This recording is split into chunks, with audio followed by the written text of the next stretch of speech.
Lightning Lance is a brother who came up in the Soundview section of the Bronx. I think he was born like 1960, so he saw everything. He used to go to all the Zulu Nation parties. He started off as an early b-boy, as a dancer. Like that was the development. Mostly everybody started out as b-boys, as dancers. Then later on, as they got older, they became DJs or MCs. You know, he started off as a dancer at the Zulu Nation parties at Bronx River Center. And he remembers the whole scene. You know, guy checking at the door and everything. You know, from start to finish and part of the whole process. Later on, he became a DJ and a graffiti artist. He was a DJ. I think he said he started maybe late '78. Yeah, he's DJing up until this time. He did a lot of outside jams, like in '81, '82, in the in that little plaza, that mall that's on White Plains Road over there. I don't know if you know where Jack in the Box used to be, right right near the highway, right near Story Avenue. He did a lot of jams in there with his partner, with his cousin. His partner's name was Cool Clyde. Him and Cool Clyde, they did a lot of jams in that parking lot there. So what Where years are Jack we in the Box. talking about? We're talking like the early '80s. Okay.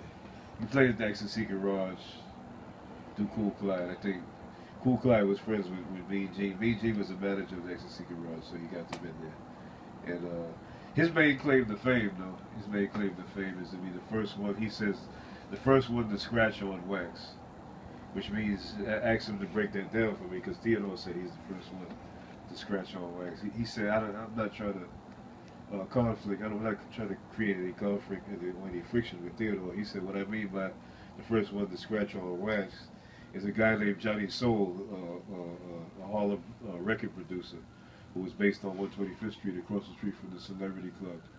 He had a record store, Johnny Soul. He said he brought them in the studio and, and, and he told them, I want y'all to create a live effect like at a party. You know, I want you to take two turntables and cut and scratch with the echo chamber, the MC's rapping over it with the echo chamber. So he said he did that in the studio to make it sound like a live party, and they came out with a record that's called the Live Convention album. I think there's 2 volumes. Theodore's on the first volume. What year was this? They did this in 1980, Okay. probably the spring or summer of '80, but it didn't come out maybe in '81 or '82. Mm-hmm. And this is supposed to be the first record with scratch on it. Is that it? That's what he says. Okay, that's what he said. To me, for all these years, I remember the record when it came out. It always sounded like a live party. That was news to me. He said, "No, we did that in the studio." Because part of the record is part of or most of the record was recorded right across the street at the Celebrity Club. Because Theodore, like I said, is also on it, and Shyrock, and DJ AJ's on it.